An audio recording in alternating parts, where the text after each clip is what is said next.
एवं परंपरा प्राप्तमिमं राजर्षयो विदुः स कालेनेह महता योगो नष्टः परंतप। हे परंतप, इस तरह परंपरा से प्राप्त इस कर्म योग को राजर्षियों ने जाना, परंतु बहुत समय बीत जाने के कारण वह योग इस मनुष्य लोक में लुप्त प्राय हो गया है। सूर्य, मनु, इक्ष्वाकु आदि राजाओं ने कर्मयोग को भली भांति जानकर उसका स्वयं भी आचरण किया और प्रजा से भी वैसा आचरण कराया। इस प्रकार राजर्षियों में इस कर्मयोग की परंपरा चली। यह राजाओं क्षत्रियों की खास निजी विद्या है, इसलिए प्रत्येक राजा को यह विद्या जाननी चाहिए।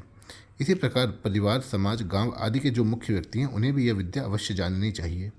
प्राचीन काल में कर्मयोग को जानने वाले राजा लोग राज्य के भोगों में आसक्त हुए बिना सुचारू रूप से राज्य का संचालन करते थे। प्रजा के हित में उनकी स्वाभाविक प्रवृत्ति रहती थी। सूर्यवंशी राजाओं के विषय में महाकवि कालिदास लिखते हैं, प्रजानामेव भूत्यर्थम सताभ्यो बलिमग्रहीत सहस्र गुण मुत्सृष्टुमादत्ते ही रसम रवि। वे राजा लोग अपनी प्रजा के हित के लिए प्रजा से उसी प्रकार कर लिया करते थे जिस प्रकार सहस्र गुना बनाकर बरसाने के लिए ही सूर्य पृथ्वी से जल लिया करते हैं। तात्पर्य यह है कि वे राजा लोग प्रजा से कर आदि के रूप में लिए गए धन को प्रजा के ही हित में लगा देते थे। अपने स्वार्थ में थोड़ा भी खर्च नहीं करते थे। अपने जीवन निर्वाह के लिए वे अलग खेती आदि काम करवाते थे। कर्मयोग का पालन करने के कारण उन राजाओं को विलक्षण ज्ञान और भक्ति स्वतः प्राप्त थी। यही कारण था कि प्राचीन काल में बड़े बड़े ऋषि भी ज्ञान प्राप्त करने के लिए उन राजाओं के पास जाया करते थे। श्री वेदव्यास जी के पुत्र शुकदेव जी ने भी ज्ञान प्राप्ति के लिए राजर्षि जनक के पास गए थे।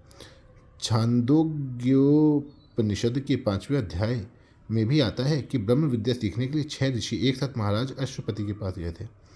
तीसरे अध्याय के 20वें श्लोक में जनक आदि राजाओं को और यहाँ सूर्य, मनु, इक्ष्वाकु आदि राजाओं को कर्मयोगी बताकर भगवान अर्जुन को मानो यह लक्ष्य कराते हैं कि गृहस्थ और क्षत्रिय होने के नाते तुम्हें भी अपने पूर्वजों की वंश परंपरा के अनुसार कर्म योग का पालन अवश्य करना चाहिए।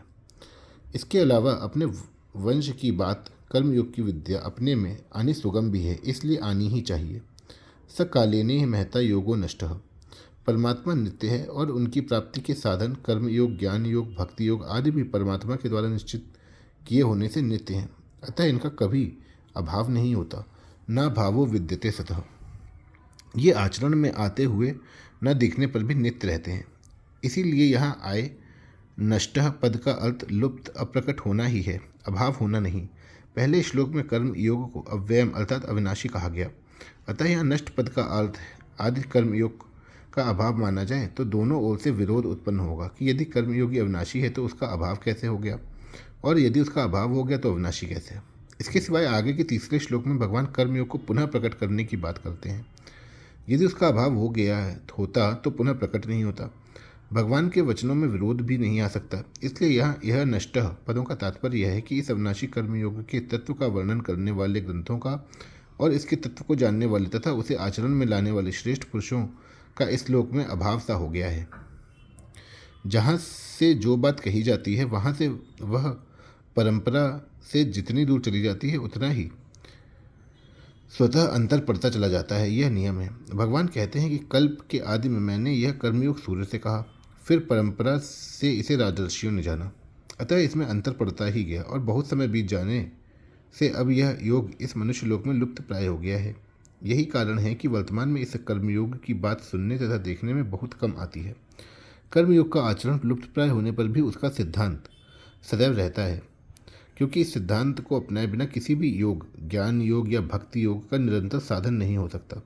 कर्म तो मनुष्य मात्र को करने ही पड़ते हैं। हाँ, ज्ञान योगी विवेक के द्वारा कर्मों को नाशवान मानकर कर्मों से संबंध विच्छेद करता है और भक्ति योगी कर्मों को भगवान के अर्पण करके कर्मों से संबंध विच्छेद करता है। अतः ज्ञान योगी और भक्ति योगी को कर्मयोग का सिद्धांत तो अपनाना ही पड़ेगा, भले ही वे कर्मयोग का अनुष्ठान न करें। तात्पर्य यह है कि वर्तमान में कर्मयोग लुप्त प्राय होने पर भी सिद्धांत के रूप में विद्यमान ही है। वास्तव में देखा जाए तो कर्मयोग में कर्म लुप्त नहीं हुए हैं, प्रत्युत कर्मों का प्रवाह अपनी ओर होने से योग ही लुप्त हुआ है। तात्पर्य यह है कि जैसे संसार के पदार्थ कर्म करने से मिलते हैं, ऐसे ही परमात्मा भी कर्म करने से मिलेंगे। यह बात साधकों के अंतःकरण में इतनी दृढ़ता से बैठ गई है कि परमात्मा नित्य प्राप्त है। इस वास्तविकता की ओर उनका ध्यान ही नहीं जा रहा है। कर्म सदैव संसार के लिए होते हैं और योग सदैव अपने लिए होता है।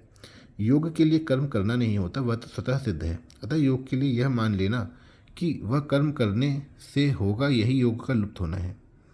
मनुष्य शरीर कर्म योग का पालन करने के लिए अर्थात दूसरों की निस्वार्थ सेवा करने के लिए मिला है, परंतु आज मनुष्य रात दिन अपनी सुख सुविधा सम्मान आदि की प्राप्ति में ही लगा हुआ है।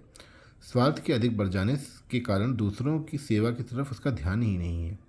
इस प्रकार जिसके लिए मनुष्य शरीर मिला है उसे भूल जाना ही कर्म योग का लुप्त होना है। मनुष्य सेवा के द्वारा पशु पक्षी से लेकर मनुष्य देवता पितर ऋषि संत महात्मा और भगवान तक को अपने वश में कर सकता है, परंतु सेवा भाव को भूलकर मनुष्य स्वयं भोगों के वश में हो गया है, जिसका परिणाम नरकों में तथा 84 लाख योनियों में जान पड़ता है। यही कर्मयोग का छिपना है।